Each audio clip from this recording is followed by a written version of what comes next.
Hello, boxing fans around the world. Thank you once again for joining us on another episode of Talking Fight featuring Mike Orr and Cedric Benn. Today, they're going to be interviewing Mea Motu from New Zealand, who's going to be joining us live any moment, this time for real. Yeah. Yeah, it's definitely this time for real. This time for real. She's coming off yet another victory down under. So it's going to be a lot to talk about. And I hear some interesting developments with respect to her weight class, etc. Yes. I'll leave her in your good hands. Knuckle Club fans, enjoy. Hey. Mea, how are you? Good, thank you. Thanks for taking the time to come back on. Yes, thank you. Cedric, thank you. Cedric, Mea, Cedric. Thank you for joining us, champ. Dive into it. You're coming off that beautiful win against Michaela Jenkins again. You know, respectively, just putting her away like you seem to be doing with all your opponents these days. And you just captured what new title was it? New Zealand title? Yes, PBC, super lightweight title. And just before we came on here, we were talking about weight class. So now your next fight, you were saying, is going to be your first fight that you're actually fighting at your own weight class. Yes. Wow. Which is 55.3. Wow. And was it just because it was just difficult finding, finding competition at your level at the lower weight classes? Yeah.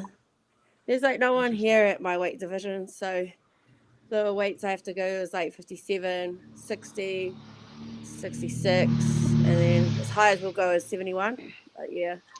And that's pretty high. I mentioned we were talking before, and just to say it again, one of the hardest things for boxers to do as they move up in weight classes, two things you either have to have. You have to have an exceptional skill level, or you have to have exceptional power. And it seems like you had a little bit of both, because that girl you said was 71 kilos, and she definitely felt your power with those punches that you were landing clearly on her. So definitely excited to see your next fight at your own weight class. I'm predicting a stoppage. I don't want to put too much pressure on you right now, but I'm predicting a stoppage for your next match. Oh, hopefully. Definitely that's what I'm seeing. That's what I'm seeing. You know what? Honestly, Mea, we missed you last week. You were sick. It happens to the best of us. You're feeling well now. You're back in training. How's that going for you? Very good. So this is my first week back at training. I had a week off, which is like the first time in the whole year, because I've just been constantly in training camp, and I probably only get 1 or 2 days off. So it's the first time like a whole week I did nothing. Wow. Well, the body needs to recover sometimes, so your body needs that actual recovery for it does to go at 100%. How are you able to stay training hard, like even throughout COVID when everything was shut down? I'm assuming you had just that you're at home, obviously. You have something set up. Yes, so training at home, like I'll just run the road, do my own thing, and just trying to keep. Nice. But our COVID wasn't too bad, so just only last year we had like I think 2 lockdowns, and it was only for a couple of weeks. What about sparring? Are you able to get like sparring for yourself? How does that work? Oh, I get a lot of sparring now, but during COVID, it was it was hard. Yeah. Everything was hard with COVID this year, right? Or the last 2 years, really. Yeah. So you've got your next 3 fights set up. So you're fighting now again, and so August, and then you're fighting again in September against Rebecca Hawker, and yes. There's a date set for your third fight, which is November, I believe, the 6th. Yes. But you don't have an opponent announced for that one yet. Is that what I'm seeing correct? Yes, I've got an opponent so far. Yeah, okay. I've got an opponent. I forgot her name now. August and September, you're fighting back-to-back months. Oh, she's been fighting back-to-back months for the last like 6 months, man. Yeah. Interesting. Yeah, like honestly, she's probably the busiest one in her weight class right now, to be honest. Yeah. I think so. Busiest in boxing. I don't know any male boxers that are that busy either. That's very impressive. Oh, I love it. I just love it. Definitely. So fun. She definitely has a good story. You know, mother of 5. You know, still like it still fathoms me like how you juggled all that to rise through the ranks of the amateur and then go right into the pro. It's mind blowing. Cedric, I know you don't really know, but yes, Mea, mother of 5, and she still has time to go out there and whoop butt every time she gets in the ring. That that's I don't know how do you time manage that, and still keep yourself in shape. Family support, and then also like my gym is really supportive. My coach has got kids himself, so if I have to, I get to bring them into the gym, and they run around. So like the gym is his house. It's just full, like the kids can just run around. He's got everything there. Yeah. Nice. So it makes it a lot easier. Yeah, definitely. That definitely makes the training transition easier. You don't have to look for a babysitter. You gotta just bring them to the gym with you. Are any of them inspired to continue like pursue boxing like yourself? Any of the kids? Not at the moment. I've got a professional bowler. He does lawn bowls. Oh, nice. My son. Yeah, Okay, and my okay. other daughter, she's like into Modako and Kapaka, which is like Māori performing arts, and it's like Modako is like a Māori fighting. Okay, interesting. Yeah. Nice. So what was it like fighting Michaela again for the second time? Did you bring anything new and surprising to the match this time? Were there different obstacles that you had to face this time when you fought her? Yes, there was. So like this time we went in there more prepared. We knew she was a southpaw because the last time I fought her, I only found out on the day that she was a southpaw. Oh wow. Yeah.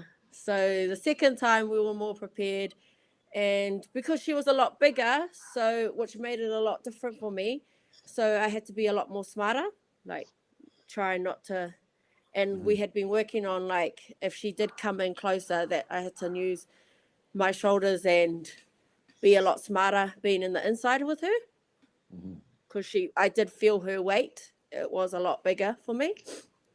But the second time, I found it a lot easier. I was more relaxed. wasn't so stressed, and we got the 8 rounds because that's what we wanted. We planned for the 8 rounds, and I wanted to go all the 8 rounds, which was good. And she was tough. She was not going down. No, she wasn't. Oh, she can definitely take a licking, man. Yeah. Compare the first fight, in the first round. We talked about that before, guys. You got to go back and watch that fight. I'm telling you right now, I've never seen a girl eat fists like this before in my life. Yeah, neither. She wouldn't drop. She just wouldn't drop, and she just kept coming forward. Yeah, I think that's where that extra weight helped her with the punch resistance.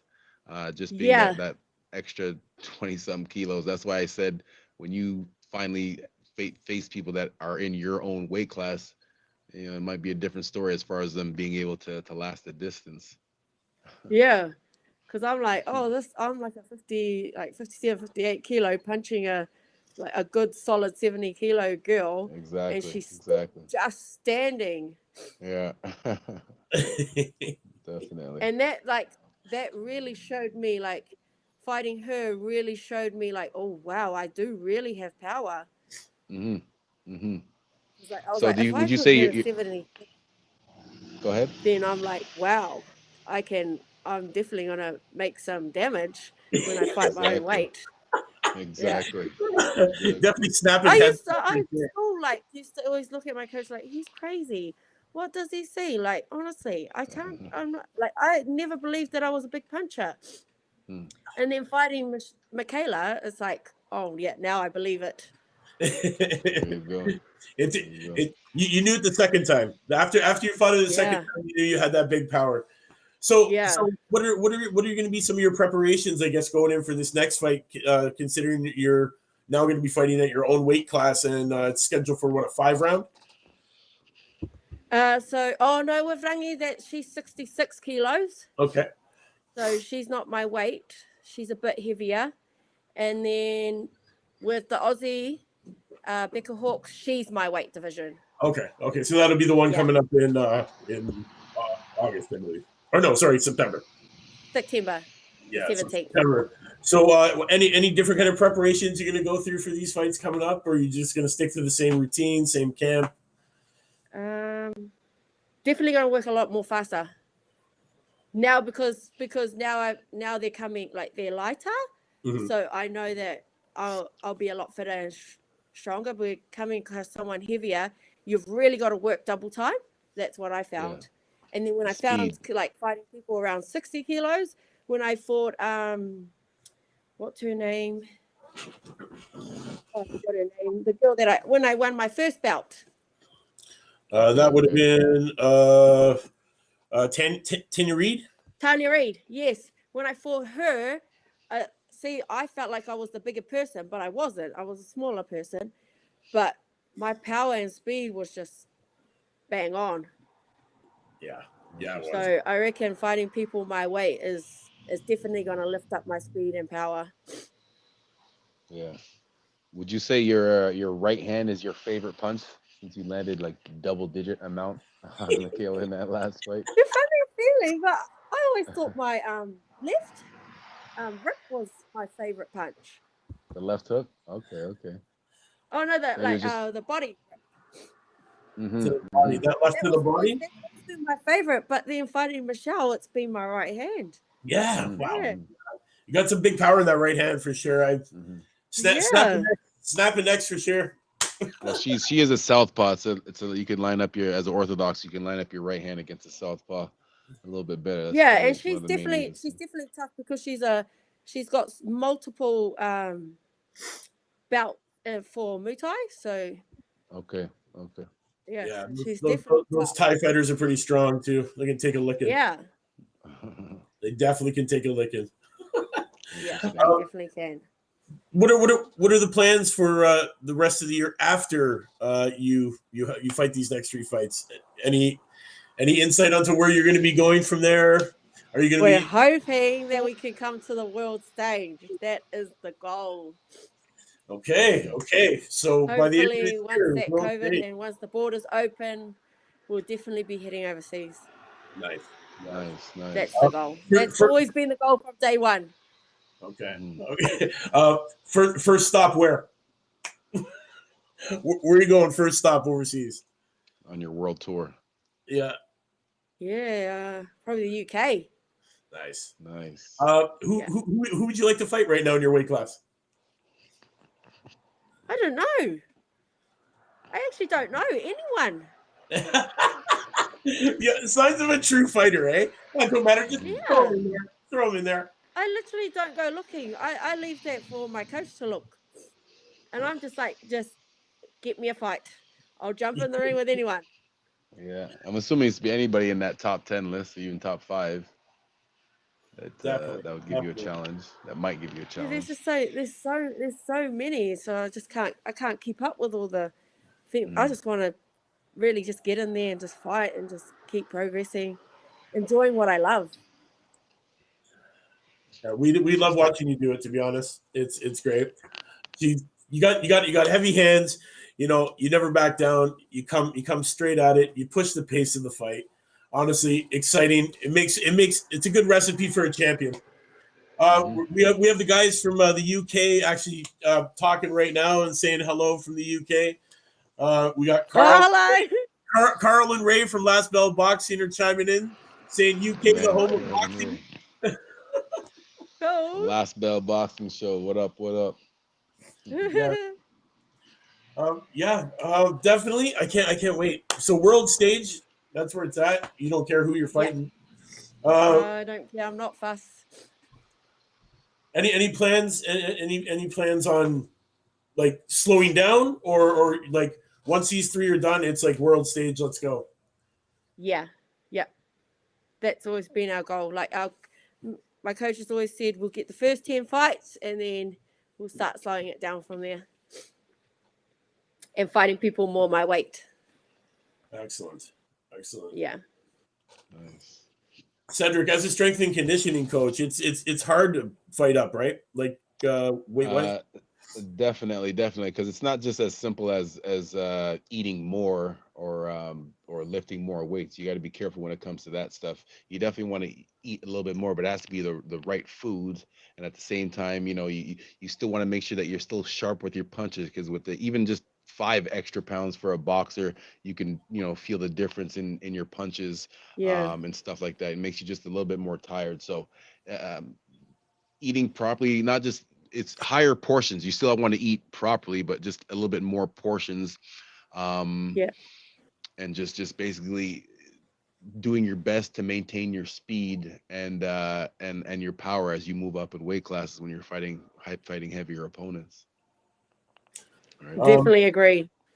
Mhm. Carl from Last Mile Boxing says female boxing in the UK is rocking at the minute, and you will be a great addition to what's going on over there. Oh, thank So- you. So definitely they've been on you. I've put them on you from the beginning when I found you hitting these pro fights and starting to smack people out. They see the same thing that I see.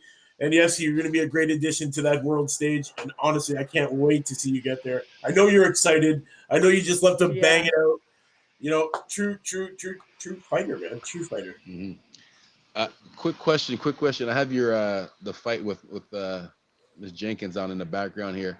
Did you have a cramp in your calf or something like that? Which round is this? I'm not sure what round we're going into here, but it looked like you were shaking your leg out. Your coach was rubbing your calf muscle. Did you get a cramp or Yeah, I did. Yeah. Really? Yeah, Interesting. because But just realizing fighting someone heavier, it does make a big difference. yeah. Oh, that you felt it in the fight. Oh, yeah, because you have to sit down more and use more of those muscles. That's what I mean. That's what I mean. You got to be careful when you're coming forward.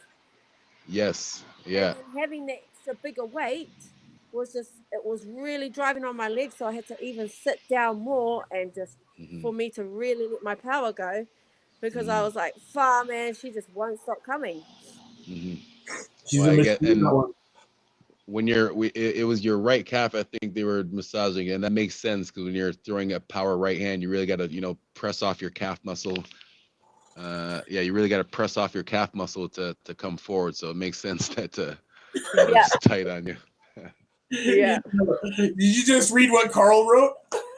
No, I missed it. I can't see the chat. I'm on my phone, so I can't see the chat.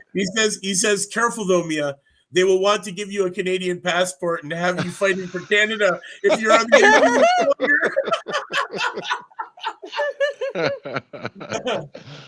Listen, Carl. Carol. Listen, That's we don't okay. take them all. We don't take them all. Oh my goodness. Oh, that's great.